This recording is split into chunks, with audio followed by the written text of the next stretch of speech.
이 시간 저는 대천에서 용되는 믿음이라는 제목으로 은혜를 나누려고 합니다. 자, 성도 여러분, 요즘 우리나라를 보시면서 어떤 생각이 드십니까? 오늘 아침에 대배 때 우리 목사님이 말씀하신 것처럼 많은 국민들이 뭔가 이렇게 홀려 있는 것 같지 않습니까? 요즘 우리나라를 보면은 이렇게 많이 미쳐 있는 것 같습니다. 작년 6월 달에는 축구 때문에 우리나라 전체가 미쳤고요. 그리고 올해는 지금은 로또 때문에 아예 나라가 정신을 못 차리고 있습니다.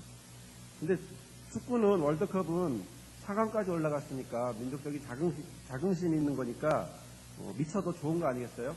좋은 거였는데 요번에는 전혀 다르게 마치 마약에 중독된 것처럼 사람들이 정신을 못 차리고 거기에 쓸려다니고 있습니다. 이걸 생각해보면 우리들 마음이 참 씁쓸합니다. 어떤 도시는요, 축구하고 로또하고 비슷한 점이 하나 있는데 뭐냐면 축구하는 시간에 사람들이 없었어요. 마찬가지로 로또 발표하는 시간에는 거리에 사람들이 없습니다. 그리고 축구 끝나면 우르르 나오는 것처럼 로또 끝나면 발표 끝나면 또 우르르 나와요. 이게 축구하고 로또하고 같은 점인 것 같습니다. 요즘 어딜 가도 사람들은 로또 이야기뿐입니다. 뉴스를 봐도 로또 이야기고요. 또 신문을 봐도 또 사람들을 만나도 로또 이야기, 로또 복권에 대한 이야기를 하고 있습니다. 저도 지금 로또 이야기를 하고 있습니다. 설날 덕담에도요. 지난 구정 때 새해 덕담도 새해 복 많이 받으세요 이런 인사하지 않았습니다. 뭐라고 그랬는지 아세요? 복권에 당첨되세요 이렇게 기도했다고 합니다. 네, 은행을 가도요, 저축하는 사람보다 복권 사려고 줄 서 있는 사람들 뿐입니다. 다른 은행엔 사람 잘 없어요. 큰 은행만, 국민을 위해서 세운 은행만 줄을 서 있습니다. 설날 지나고 나서부터는 한 4,500만 명이 그 복권을 샀다고 합니다. 그때 한 복권 돈만 해도 2억, 발음도 안 됩니다. 2,608억 원. 2,608억 원어치 복권을 사람들이 샀다고 합니다. 자, 복권은요, 로또 복권은 작년 12월에 시작했습니다. 이제 석 달밖에 되지 않았는데요. 1등 당첨금이 한 70억, 250억, 64억 원, 어제는 발표를 보니까 47억 원이랍니다. 1등을 받으면 47억 원입니다. 이제 복권을 사도요, 당첨금이 억이 안 넘고, 억도 아니에요. 10억 안 넘으면 복권 측에 들어가지도 못합니다. 우리가 평생 만져보지도 못하는 그 억이라고 하는 게 껌값처럼 그냥 가볍게, 가게집 가서 껌 하나 주세요 하는 것처럼 억 하나 주세요 하는 그런 것 같아요. 통계적으로 봐도 한 사람이 1년에 벼락 맞을 확률이야, 아까 목사님 말씀하셨지만 50만 분의 1입니다. 그러니까 1년 동안, 평생이 아니라 1년 동안 한 사람이 벼락 맞을 확률이 50만 분의 1입니다. 근데 로또 복권에 당첨될 확률은 814만, 발음도 안 됩니다. 814만 5,060분의 1. 숫자상으로 보면요, 로또 복권과 벼락 맞을 확률의 차이는 16배입니다. 그러니까 다 돌려서 말하면 우리가 1년 동안에 벼락을 16번 맞는 것보다도 힘든 게 로또 복권에 당첨되는 거예요. 우리 평생에 벼락 안 맞잖아요. 그러니까 우리 평생에 로또 안 됩니다. 예외적인 사람들의 몇 명, 그 사람들은 특별한 사람들입니다. 아마 그 사람들은 벼락 많이 맞았을 겁니다. 자, 로또는 잘 되면 돈벼락이지만 대부분 사람에겐 날벼락입니다. 이게 그냥 없어지는 것이기 때문에 그렇습니다. 혹시 여러분 중에 로또에 1등 되고 싶은 사람 있습니까? 그럼 먼저 하늘의 벼락부터 16번을 먼저 맞으시고 그 다음에 로또를 사시길 바랍니다. 로또를 한번 어떤 건가 한번 찾아보려고 이렇게 봤더니 로또 사업의 목적이 이렇게 되어 있습니다. 아주 거창합니다. 첫 번째, 안정적인 공공기금 조성과 확충을 꾀하고 기존 복권 시장의 과다 경쟁 요인을 해소하며 관련 기술 개발 촉진으로 지식 기반 사업 육성에 기여하는 데 목적을 두고 있다. 이렇게 되어 있습니다. 기존 복권 시장의 과다 경쟁을 없애주겠다. 이럽니다. 두 번째는 로또는 불법적이고 사행심이 높은 도박 행위 등을 대체 또는 감소시켜서 국민에게 생활 속의 건전한 레저 문화의 하나로 정착시키는데 그 목적이 있으며 로또 판매로 조성된 기금은 각 사업 추진 주체가 추진하는 공공이익 증진 사업에 재원으로 활용하겠다 이렇게 되어 있습니다. 도박하는데 도박 못하고 이거 시키겠다 이 얘기입니다. 다시 말씀을 드리면 삼국을 통일했던 것처럼 로또는 복권과 도박을 통일했습니다. 우리나라 지금 아주 대단합니다. 근데 이런 걸로 인해서 덕본 나라는 일본이에요. 왜 그러냐면 그 복권을 만들기 위해서 우리나라 종이가 없어요. 그래서 일본에서 수입을 해야 된답니다. 그래서 일본은 기대하고 있대요. 더 많이 팔리기를 기대하고 있다고 합니다. 자, 우리나라 성인 남녀의 도박 경험률은 도박을 경험했던 사람들은 57% 정도 있다고 합니다. 선진국보다는 16%가 낮아요. 선진국은 한 80명 정도 한다면 우리나라는 한 57명 정도 반 정도가 도박을 경험을 합니다. 저는 그 43%에 들어갑니다. 그런데 도박을 중독되는 확률은 뭐냐면 9.3% 정도가 도박에 중독된다고 합니다. 그러니까 외국보다는 우리가 한 3배 정도 높습니다. 그러니까 다른 사람들은 레저로 복권을 할 수 있지만 그러나 우리나라는 복권이 아니라 도박 수준으로 한번 딱 잡으면 끝장을 보려고 하는 그런 습성이 우리에게 좀 있습니다. 어떤 사람은요, 아까 목사님 말씀하셨지만 4천만 원 빌렸다는 것처럼 어떤 사람은 2천만 원 자기 통장에 있는 2천만 원, 2,200만 원 찾아와서 복권 샀다고 합니다. 됐겠어요? 왕이었습니다. 그리고 지난 9일에는요, 아주 이런 일을 한 번 터질 때마다 생기는 일이 하나 있는데 뭐냐면 이런 일입니다. 부산 지하철에서 한 사람이 로또 하면서 외치고서 뛰어들었대요. 그래서 자살했답니다. 그 광고 시간에 보면 6개를 맞추면 인생 역전 이렇게 광고가 되어 있습니다. 저는 그 문구를 보면서 정말 로또를 사면 인생 역전되는구나 라고 생각했습니다. 빚만 더 늘어나고 패가 망신하는 그런 인생 역전, 안 해도 되는 걸 하는 그런 인생 역전을 하는구나 그런 생각이 들었습니다. 상황이 이렇다 보니까 이제 자성의 목소리, 그러지 말자 하는 자성의 목소리가 들립니다. 높아지고 있습니다. 가정문화시민단체라고 하는 하이패밀리라고 하는 단체가 있는데 거기에는 이런 진단표를 내놨습니다. 개인과 가정의 붕괴 위험성을 경고하는 내용의 로또 중독 자가진단표를 내놓았습니다.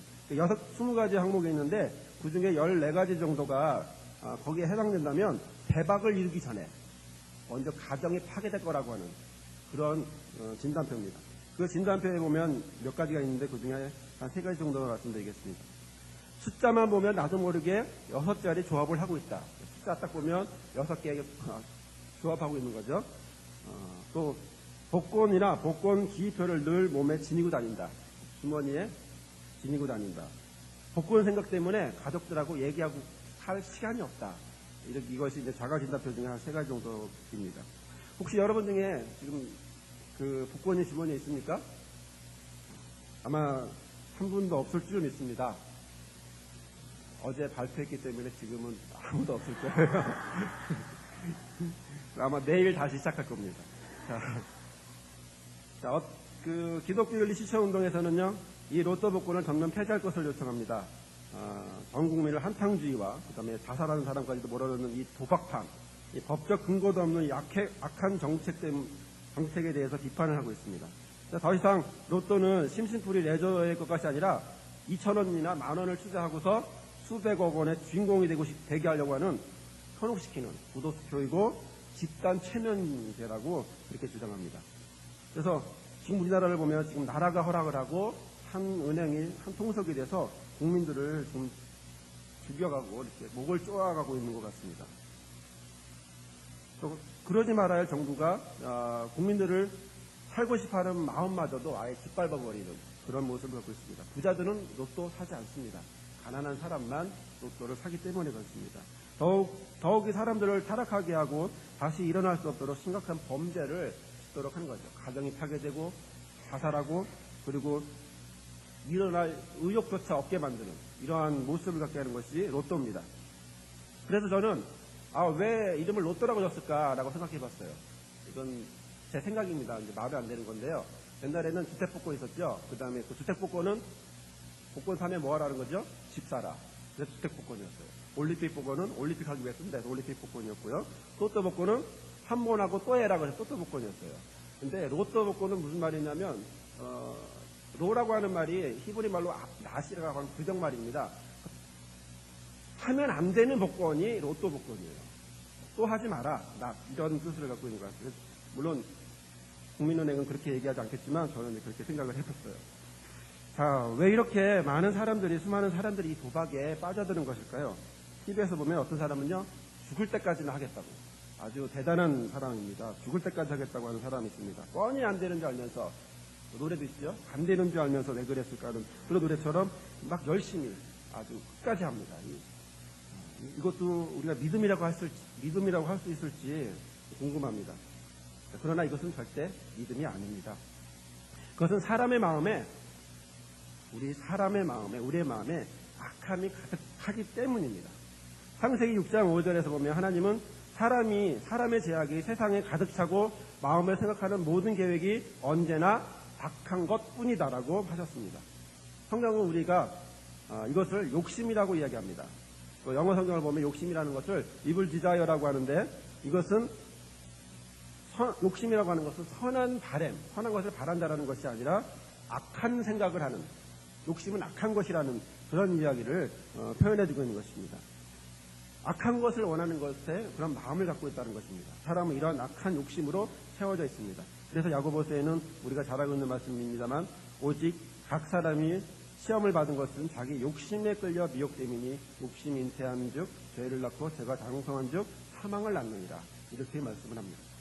사람이 욕심을 다스리지 못하면 시험을 받고 그것에 넘어지면 죄를 짓고 사망에까지 가는 것이 우리의 욕심 때문입니다. 자, 가인을 보십시오. 창세기에 나와 있는 가인을 보시면 그는 동생 아벨과 함께 하나님 앞에 제사를 드립니다. 그런데 하나님은 아벨과 그 제물은 선하게 여기시고 연락하십니다. 그러나 가인과 그 제물은 악하게 여기시고 그리고 그의 제물을 연락하지 않습니다. 가인은 자기의 잘못도 모른 채 화를 내고 안색이만 합니다. 그런 가인에게 하나님은 말씀합니다. 내가 분하여 하면 어찜이며 내가 안색이 변하면 어찜이냐. 너 왜 화내고 왜 얼굴색 변하느냐 이 얘기입니다. 네가 선을 행하였으면 어찌 낫을 들지 못하겠느냐. 선을 행치 아니하면 죄가 문에 엎드리느니라. 죄의 소원은 내게 있으니 너는 죄를 다스릴지니라. 이렇게 말씀하셨습니다. 하나님은 가인에게 말씀하신 것처럼 저와 여러분에게 선을 행해서 죄를 다스리라고 말씀하고 있습니다. 죄는 악어와 같습니다. 동물의 세계에서 보면 악어는요, 눈만 내놓고 콧구멍하고 눈만 내놓고 이렇게 조용히 갑니다. 있는지도 몰라요. 그러면 약한 동물들은 물 먹느라고 정신이 없습니다. 조용히 갑니다. 그러고 다 방심하고 있는 그 동물을 향해서 팍 하고서 그 동물을 잡아 당깁니다. 그리고 어떻게 하죠? 물고서 물속으로 끌고 갑니다. 그리고 익사시켜요. 그래서 잡아먹습니다. 죄도 마찬가지입니다. 죄도요, 우리 앞에 있는 것 같지 않아요. 우리 눈에 보이지도 않습니다. 그러나 죄는 그렇게 숨어 있습니다. 그런데 한번 우리에게 조용히 와서 내가 틈을 주면 우리를 확 물고 악어처럼 우리를 끌고 들어가서 익사시킵니다. 우리를 놓아주지 않습니다. 그래서 하나님은 잠언 4장 23절에서 모든 지킬 만한 것 중에 더욱 내 마음을 지키라. 생명의 근원이 이에 납니다. 이렇게 말씀을 하셨습니다. 마음을 지키는 것이, 마음이 과연 어디에 있느냐 하는 것이 중요하다라고 성경은 말씀하고 있습니다. 미국에 한 할머니가 있었어요. 그 할머니가 이제 재미로 했겠지만 복권을 샀는데 100만 불어치의 복권이 당첨을 됐다고 합니다. 근데 할머니이기 때문에 복권에 사는 그 사실을 알고서 고민을 했습니다. 그래서 할머니에게 어떻게 하면 좋을까, 알려줘서 기절하면 어떡할까, 혹시 심장마비로도 일으키면 어떡할까 고민을 했습니다. 그러다 보니까 이분이 교회 다닌다는 사실을 알고요. 그 해답으로 목사님에게 말해주면 목사님이 잘 말해주시겠지라고 해서 그에게 부탁했습니다. 목사님, 할머니가 기절하지 않도록 이 사실을 좀 조심스럽게 좀 전해주세요. 이 특명을 받은 목사님이 할머니에게 갑니다. 할머니가 가서 조용히 장난처럼 이야기합니다. 할머니 100만 불짜리 복권에 당첨됐어요. 할머니가 믿을 수가 없죠. 벼락을 16번 맞을 확률보다 어려운 그 복권이기 때문에 그럴 리가 있어요? 라고 할머니가 했습니다. 그랬더니 사실입니다. 목사님이 그렇게 강조해서 얘기했습니다. 그러자 할머니가 그게 사실이면 그 돈 모두 목사님께 드리겠습니다. 이렇게 얘기했어요. 그 말을 들은 목사님은 기절했다고 합니다. 마음이 중요합니다. 마음이 얼마나 중요한지를 보여주는 것입니다. 복권에 당첨되는 것은 분명 횡재하는 것입니다. 특별한 일이죠. 우리가 잘 알고 있는 것처럼 우리 잘 알고 있는 속담 중에 개천에서 욕난다라는 그런 속담이 있는데 정말 특별한 일이고 또 횡재하는 것입니다. 그러나 저는 이 개천에서 욕난다라고 하는 이 속담을 한번 생각을 해보려고 합니다. 이 속담은 아무데나 쓰여지는 그런 속담이 아닙니다. 가만히 있다가 하늘에서 감 떨어지기를 기다린 사람한테는 이 속담을 쓰지 않습니다. 자기가 처있는 상황에서 끌려다니면서 난 안 돼, 난 못해, 나 같은 게 뭘 하겠어, 뭐 이런 식으로 생각하는 사람에게는 절대로 이 속담은 쓰여지지 않습니다. 정반대의 사람, 그래도 나는 할 거야, 나는 해볼 거야, 나는 할 수 있어 라고 말하는 사람에게 이 속담은 쓰여집니다.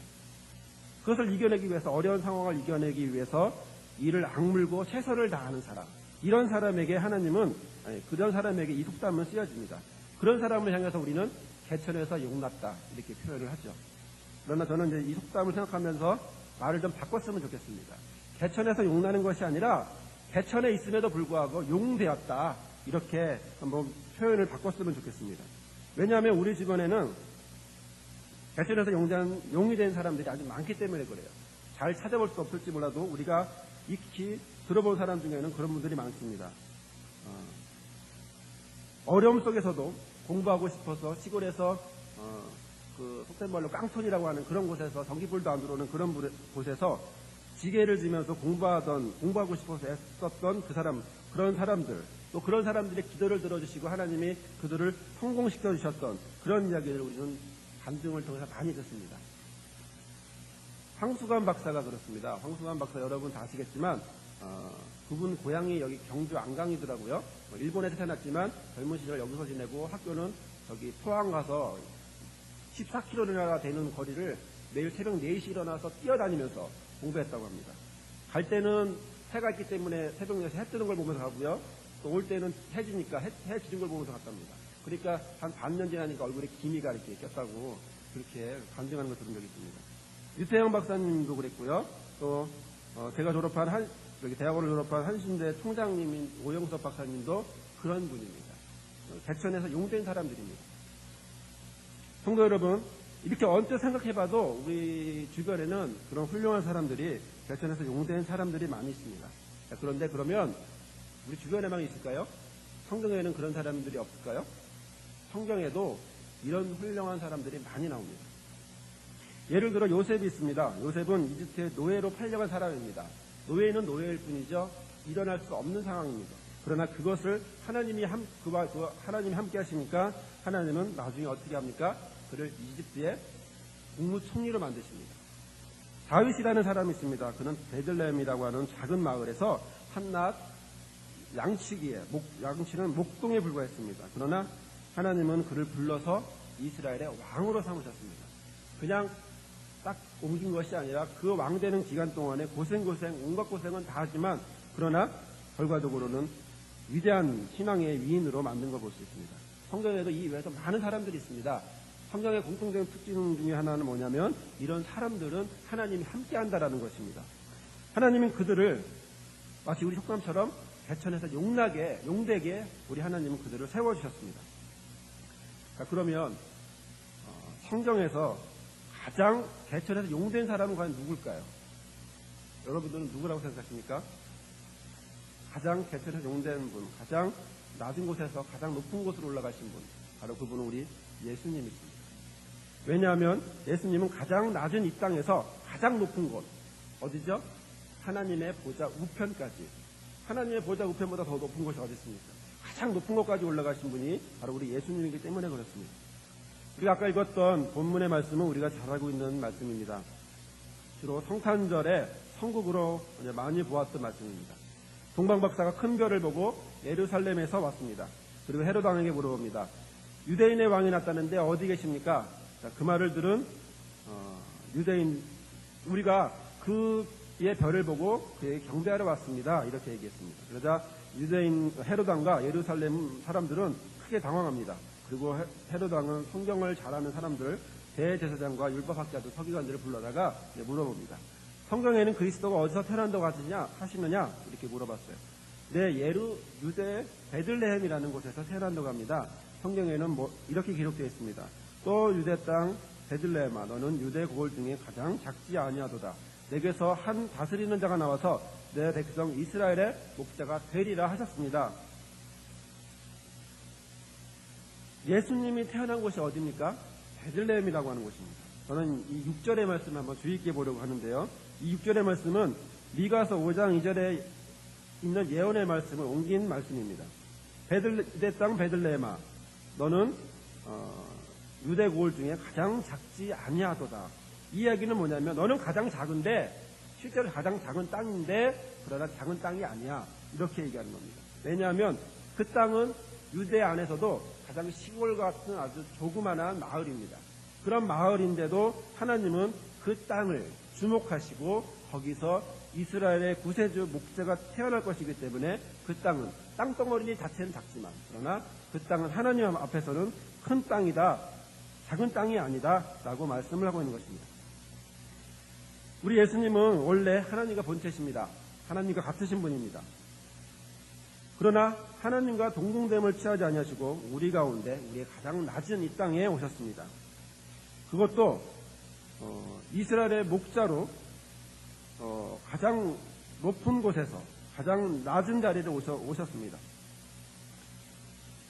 만화의 왕이고 그리고 우리의 주님으로 이 땅에 내려오셨다가 그러한 모습으로 올라가셨습니다. 그러한 모습으로 일어나셨습니다.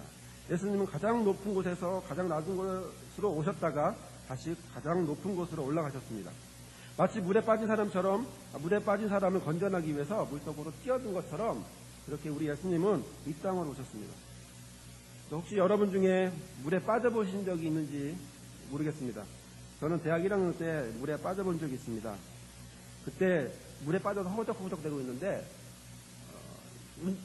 수영을 못하니까요. 허우적허우적대고 있고 끌려 쓸려가고 있었는데 그때 제 친구가 과감하게 그런 수영을 잘하거든요. 뛰어들어서 저를 구해줬어요. 그가 츠브를 던지거나 아니면은 밧줄을 던지거나 그런 게 아니라 물속으로 직접 뛰어들어와서 저를 구해줬습니다. 예수님도 이처럼 우리에게 오셨습니다. 왜 오셨냐면 우리를 살리기 위해서 하늘에서 이 땅으로 뛰어들어 오신 것입니다. 물속으로 뛰어든 것처럼 이 땅으로 뛰어들었어요. 큰 도시가 아니라 가난한 작은 베들레헴이라고 하는 작은 시골 마을에 부잣집 아들도 아니고 가난한 집, 마리아와 요셉의 집에 태어나셨습니다. 그리고 남들이면 다 깨끗한 집에 태어나려고 할 텐데 우리 예수님은 냄새나고 더러운 나귀와 양이 있는 그런 마구간 같은 그런 천한 장소에서 태어나셨습니다. 더 이상 낮아질 수 없는 바로 그것까지 가장 높으신 분이 내려오신 것입니다. 왜 우리 예수님이 그렇게 하셨을까요? 우리가 과연 누군데, 우리가 과연 어떤 존재이길래 예수님은 그렇게 하셨을까요? 예수님이 십자가에 못 박혀 죽으실 만큼 그렇게 우리는 과연 귀한 존재일까요? 예수님이 이 땅에 오실 이유가 과연 있었을까요? 성경을 보면 우리는 진노의 자녀다 되어있습니다. 우리는 본질상 진노의 자녀다. 다시 말씀을 드리면 우리는 더러운 개천에 있는 죄라고 하는 개천 가운데, 사망이라고 하는 개천 가운데 우리는 살고 있는 그런 존재다. 그런데 그런 존재임에도 불구하고 우리 예수님은 그 속으로 더러운 죄 속에서 그리고 사망 속에서 고생하고 있는, 허우적대고 있는 그 우리들을 위해서, 진노의 자녀였던 우리들을 위해서 하늘에서, 거룩한 하늘에서 우리에게로 오신 것입니다. 이런 죄와 사망이 있는 우리를 위해 예수님은 이 땅으로 뛰어들어오셨습니다.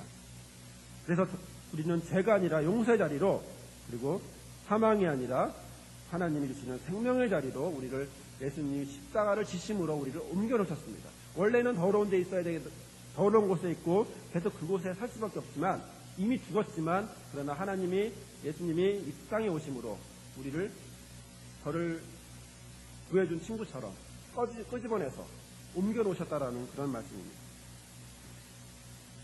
베드로전서 2장 10절에 말씀합니다. 너희가 전에는 백성이 아니더니 이제는 하나님의 백성이요 전에는 궁의를 얻지 못하더니 이제는 궁의를 얻는 자니라. 우리의 신분은 이제 바뀌어졌습니다. 우리는 더 이상 낮은 자리에 있는 것이 아니라 우리의 마음은, 우리의 위치는 지금 높은 자리에 오는 것입니다. 속담대로 말하면 우리는 개천에서 용된 사람들입니다. 저와 여러분 모두가 신앙 안에서 개천에서 용된 사람들입니다. 자, 그러면 우리는 계속 그 속에 있습니까? 근데 문제는 계속 그 상태에 우리가 계속 살고 있나요? 지금 우리의 모습이 과연 하나님이 원하는 그런 모습을 갖고 있습니까?